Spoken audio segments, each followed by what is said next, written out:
Hi all, just a quick compare basically. New MCPX Brushless, long awaited. The only thing the MCPX didn't have when it first came out with version 1 and 2 was obviously brushless motors. Now, I know a lot of people updated these, made it a hell of a lot better, but Blade have obviously catched on to this and they've decided that brushless is the way forward.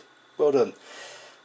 So, side by side, behind the new MCPX Brushless, you can see my old MCPX, which is originally a version 1.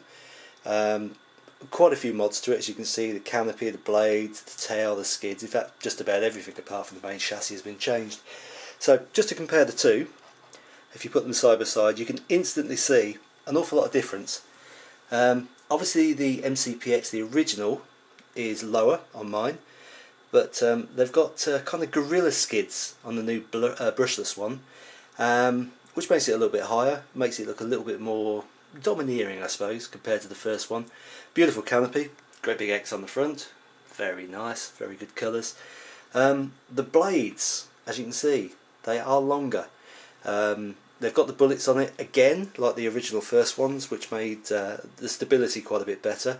But obviously, as you can see on my old MCPX, I had extreme blades on there just to make it a little bit more agile.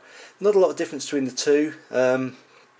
Probably, I don't know, dumbs it down by 10-15%, but not a great deal. Obviously the tail has been addressed. The tail is a lot thicker on the MCPX. Brushless motor again on the end. It's also longer. You can see from my original, I extended it, as everybody does, put an aftermarket one on there, but they've actually put a standard longer tail on.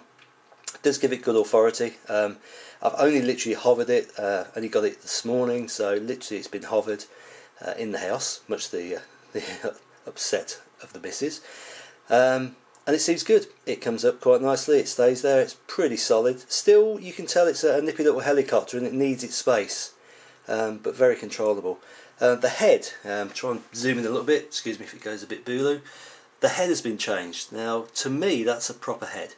You've got a proper feathering shaft in there, proper blade grips, and it looks more like a real helicopter rather than the first one, which was, although great, just didn't have the feel of a proper helicopter, i.e. your 250s, 450s. Seemed to have gone down the same line as the 130. So a much better helicopter, much better looking, I think, looks sturdier. Tail, I mean, is an awful lot thicker, hopefully shouldn't break at every single crash you have.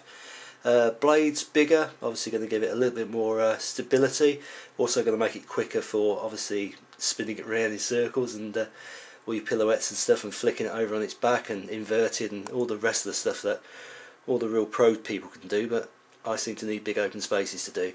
But there you go, hope it helps a bit, a little bit of a comparison. My opinion, brushless MCPX, yeah, well done Blade. The only criticism is spare parts. As usual, when the MCPX was first brought out, spare parts took ages to get and they weren't released on the market till long after the helicopter was released. This Blade has been released this week. I've had to purchase 2 batteries already, only comes standard with the 1 lipo, which obviously isn't enough, but spare parts, I don't want to fly it much, to be honest, because if I break anything, you can't get them. But hopefully, you know, Blade will get themselves sorted out, and let's see, let's get the stuff on the market, because they are going to break. You know, it's a 3D helicopter after all, and people are going to push it to the limit. Thanks for watching. Talk to you soon. Bye bye.